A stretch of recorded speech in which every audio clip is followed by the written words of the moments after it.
Hi, it's Maxie Monroe, and this is part 2 of my warm-up and stretching videos. So this one is covering stretches. These are some of the stretches I do after I work out. You may also incorporate this at the beginning before you start any type of physical activity. And I know for each sport, like someone who's a runner, they have specific exercises for warm-up. For me, for weight training, I usually just do cardio, just warm the body, and then maybe some of the exercises I did in my warm-up that you saw previous. So with stretching, typically I'm going to start with the hamstrings, the legs. And so for this one, what I typically do is I will have one leg extended out, the other one is just in that way. If you have a hard time because of your hip flexor or any issues with your knees, you could actually do it like this. You know, whatever is comfortable. I know sometimes if this is tight, I'll have my leg like this and then do my stretch this way.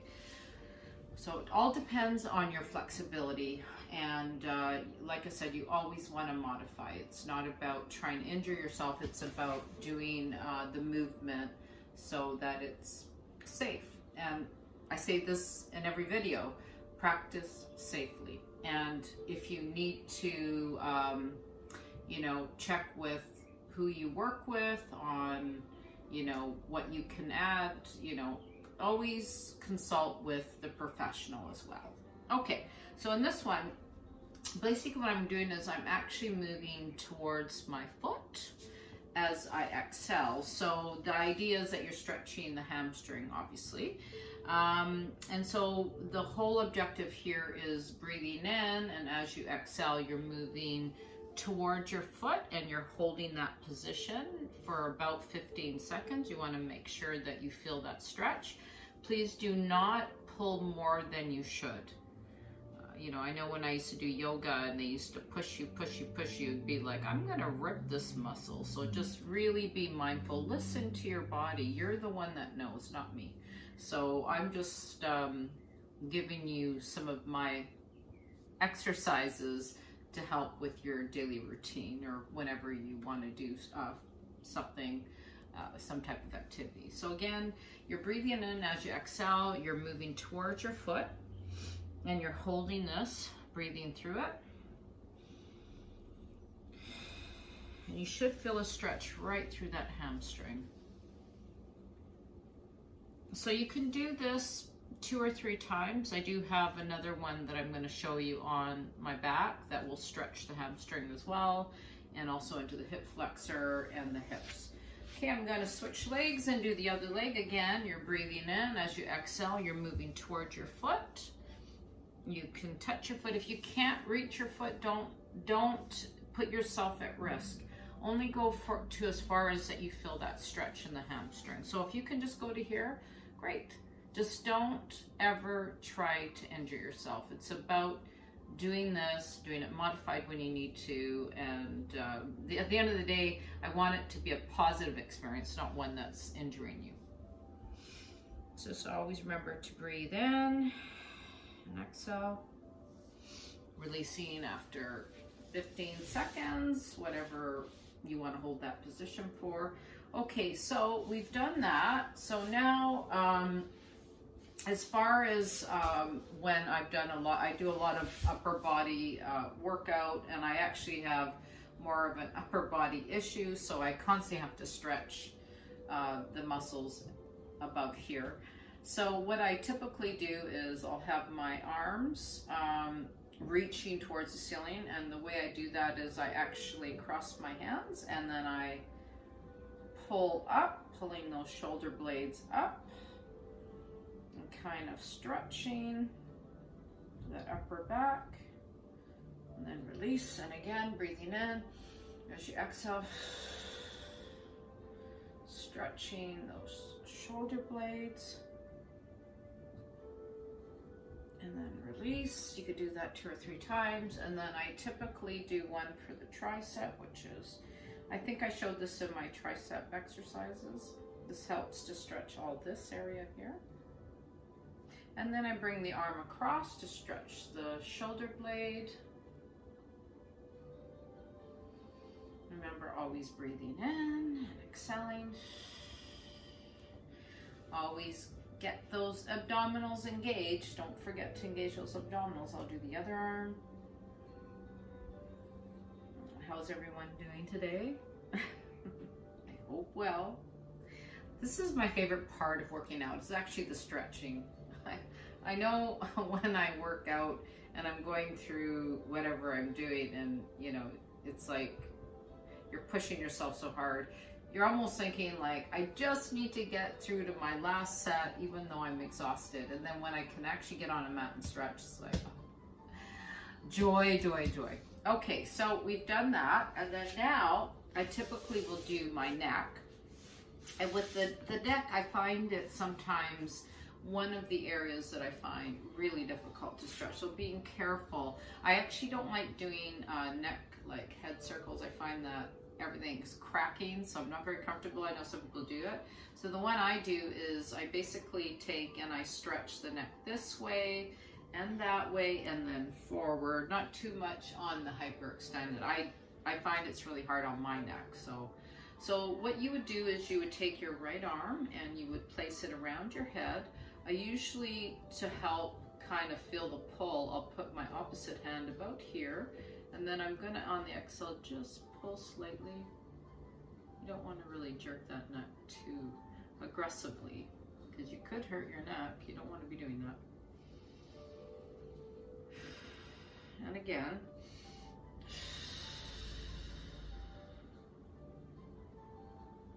You should feel a pull like here. And then the other side. My neck is always so tight. Oh my goodness me. And again.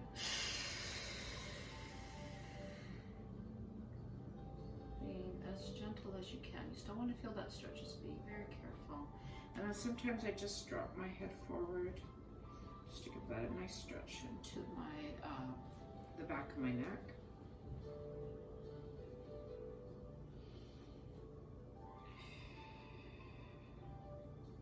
Okay, and then on the mat, just get on your back. I'm going to just show you some of the stretches I do for my lower part of my body. So for the hip flexor and also for the hip joint, because these get really tight, and I find even sometimes if I pull that and I'm not prepared, I almost feel like I'm straining that. So so your right leg is coming towards your chest and you're kind of pulling it in. You want to stretch into that hip joint, and then at the same time, you're stretching that hip flexor. So just holding that position for about 15 seconds. Don't forget to breathe. And then what I do to help stretch into the hamstring a little bit more is I actually will lift my leg. So just being careful, because I'm not as flexible as people that can pull their leg all the way back. So this is kind of where I can go. And typically what I'll do is I'll lift my leg like that. There's a bit of a bend.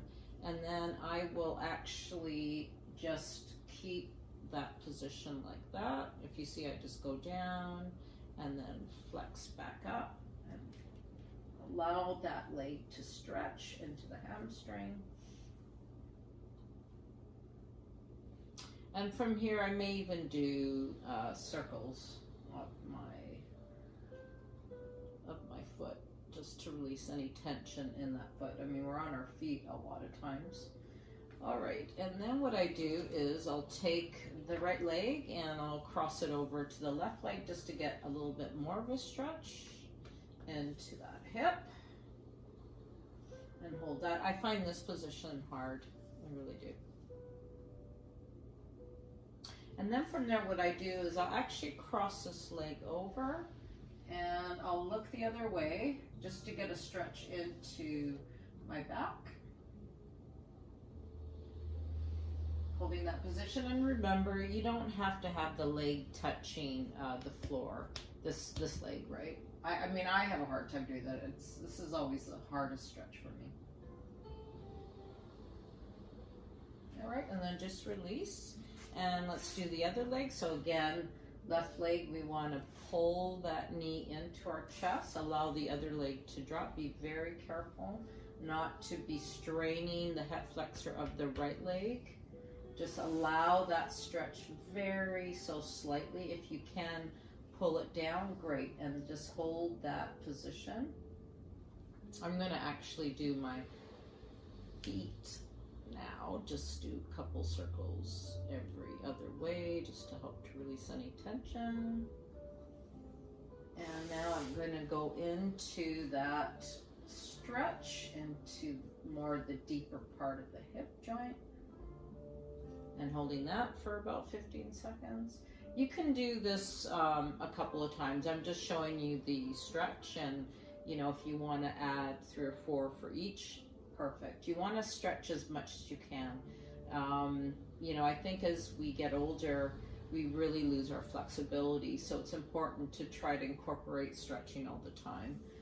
All right, so I'm going to release that, and then I'm just going to allow myself to roll over so I get that stretch into the spine.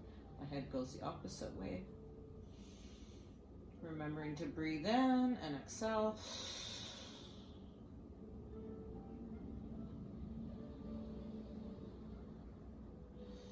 All right, and release.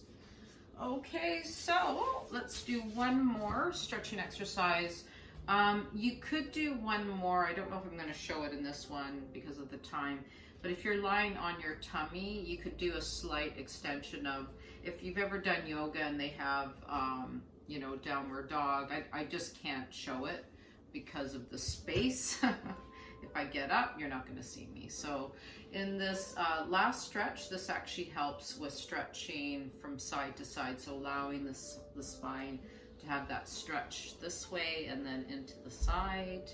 We do a lot of this movement and also the hyperextension. So this is helping the spine with the mobility in all ways. So in this one, you're basically going to be sitting either, you could do child's pose. If you find it hard in how I'm sitting, you could be like this, you could be like this as well. So whatever's comfortable for you. You always want to be positioned where you're not feeling a lot of pain. So what you're going to do is have the hands by the side. You're standing up nice and tall. You're going to bring the right hand up towards your head so that, think of like, this is actually called mermaid. So thinking like drawing that spine nice and tall, like you have a string at the top of your head and you're pulling it up. And as you exhale, you're going to flex over. Use the left hand to hold the position. Breathe in here. And as you exhale, you're going to stand up nice and tall. Try to keep the shoulder blade down. You don't want to be lifting like that. You just want to have it so that it's sitting in a nice neutral position, and then release. And we're going to do the other arm, or sorry, the other side. We're going to lift our left arm up and think about standing tall as you exhale, flexing over. You see, I can go farther, so it just depends on how far you can move into that stretch. Breathe in. As you exhale, lifting back up to that nice tall position. And again, right hand up. And as you exhale, flexing over. Use the left hand to guide you, to hold you in that position. The other thing with this is that you always want to think about the spine nice and tall. So as I'm flexing over, I'm keeping that nice long line into the spine. This is actually a Pilates exercise, but it's actually also a great stretch for the sides, because you do have a lot of muscles in the back and in the spine, and we need to be using them. I know that when, you know, I stopped doing my Pilates, I definitely saw the difference with my flexibility. I was really struggling when I started back practicing, so I know it's effective. So that's it for some of the stretching. I have lots more stretches that I'd like to teach you, but maybe we'll do it in another video after a couple of more of my strength training videos. I hope you're staying well and you're staying safe, stay positive, stay focused. And if you have any questions, or you have anything that you want to add, or you want to learn about a stretch, please DM me at Instagram on the couch _ Maxie Monroe. That's where you can normally reach me. And thank you again for joining me on the couch with Maxie Monroe, or, well, gee, we're on the mat with Maxie Monroe. And I will see you soon. I'm going to take a sip of water. And like I said, thank you for spending some time with me. And I hope some of these stretches and warm-ups help you.